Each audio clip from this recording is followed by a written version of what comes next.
لیکن میں جانتا ہوں قبول شریف میں وہ بچے جن کو پڑھا لکھا کے نوکری پیشہ تک بنا دیا، وہ اپنے باپ سے کہہ رہا تھا تم نے میرے لیے کیا ہی کیا ہے، اور اپنے باپ سے نفرت کا اظہار کر رہا تھا۔ اس لیے کہ جب وہ بندہ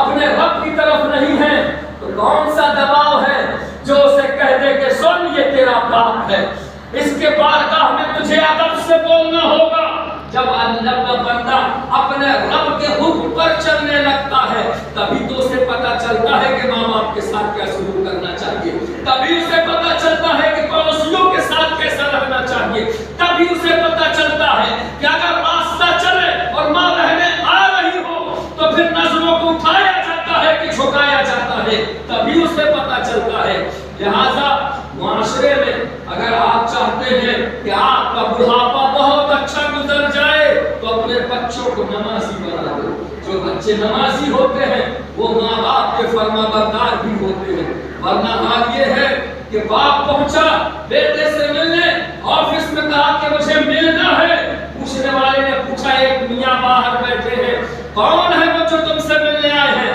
چھانٹ کر دیکھا تو کہا ابا بیٹھے ہیں، لیکن شرم آ رہی تھی کہ ابا کا نام لے دیتا۔ کہا میرے محلے کا ایک نوجوان ایک بوڑھا ہے، پیسے ویسے کے لیے آیا ہے، آتا رہتا ہے، غریب انسان ہے۔ باپ نے یہ الفاظ سنے تو اس کا دھک سے کلیجہ ہو گیا۔ اس نے کہا بیٹا اب میں یہاں سے جا رہا ہوں، یہ تو حشر میں ہی پتہ چلے گا کہ میں تیرا باپ ہوں، یہ تیرے محلے کا ایک نوکر ہوں۔ لیکن وہی جو نمازی ہوتا ہے بھرے مجمع میں بھی باپ آ جاتا ہے، کوئی بھی پوچھ لے کون ہے کہتا ہے میرا والد ہے، ان کے احسانات میرے اوپر ہیں۔ لہٰذا اپنے بچوں کو نمازی بناؤ اور مسجدوں کا رخ کروا دو تاکہ تمہارا بڑھاپا بھی اچھے سے گزر جائے، تعظیم کے ساتھ گزر جائے، عزت و آبرو کے ساتھ گزر جائے۔ اس لیے کہ قرآن کہہ رہا ہے کہ اگر تم چاہتے ہو کہ تمہارے گھروں کی برائیاں ختم ہو جائیں تو پھر تم اپنے آپ کو نماز سے قریب کر لو۔ ایک نسخہ قرآن نے دے دیا، بس تم نماز پڑھو، نماز معاشرے کی اصلاح کر دے گی، نماز معاشرے کی ہر برائی کو دور کر دے گی۔ تمہیں کچھ کرنا ہی نہیں ہے، ایک ایک کر کے نہیں کرنا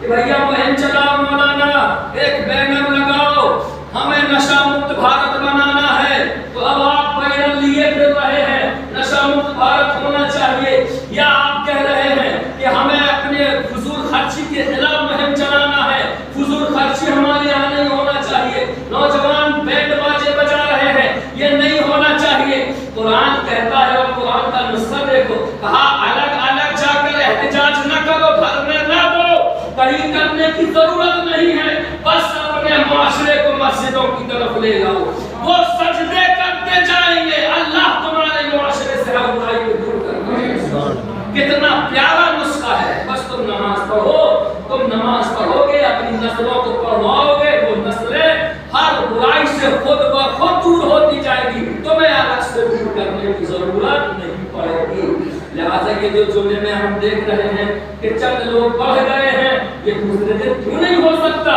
کہ آپ اگر دل سے سوچ لیں کہ نہیں مجھے اپنے رب کے حضور سجدہ کرنا ہے، کون سی طاقت ہے جو آپ کو روک سکتی ہے؟ اللہ کے نبی نے اس وقت بھی سجدے کر کے دکھایا ہے جب حضور سجدے کر رہے ہیں اور کافروں نے آپ کے گلے میں رسی ڈال کر اس طریقے سے اس کو ایٹھا ہے کہ اللہ کے نبی کو لگتا تھا کہ ابھی آنکھیں اوپر پڑیں گی۔ آقا علیہ السلام سجدے میں ہے، اونٹ کی اوجھڑی لا کر حضور کے سر پر ڈال دیا گیا ہے، لیکن اللہ کے نبی نے کبھی کہا کہ اے فاطمہ، اے ابو بکر، ابھی نماز کا موقع نہیں ہے، ابھی دیکھو سب اوجھڑی ڈال دیتے ہیں، سب گھسیٹتے ہیں، مارتے ہیں، لیکن نہیں، وہ یہی کہتے رہے مالک جو بھی حالت ہو میں بندہ ہوں، جس حالت میں تو رکھے گا میں تیری بندگی ادا کرتا رہوں گا، میں سجدے کرتا رہوں گا۔ اللہ کے نبی نے اپنی حیات میں یہ کر کے بتا دیا کہ سچویشن چاہے جیسی ہو جائے تمہیں سجدہ نہیں چھوڑنا ہے،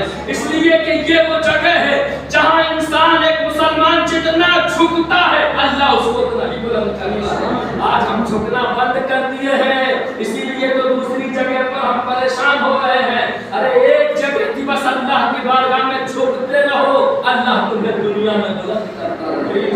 لہذا گزارش ہے اپنے تک نہ رکھو، اور اپنے کام کاج میں اتنا بزی نہ ہو جاؤ کہ تمہیں 2 وقت کی نماز بھی نہ ملے، 5 وقت کی نماز مشکل ہو جائے۔ کہیں رہو، نماز پڑھو، نماز کے بغیر کامیابی تمہیں نہیں مل سکتی ہے، اور نہ نماز کے بغیر تمہاری آخرت صحیح ہو سکتی ہے۔ اللہ تعالیٰ مجھے اور آپ کو سب کو توفیق عطا فرمائے، ہم بھی نماز پڑھیں، ہماری ماں بہنیں بھی نماز پڑھیں۔ وآخر دعوانا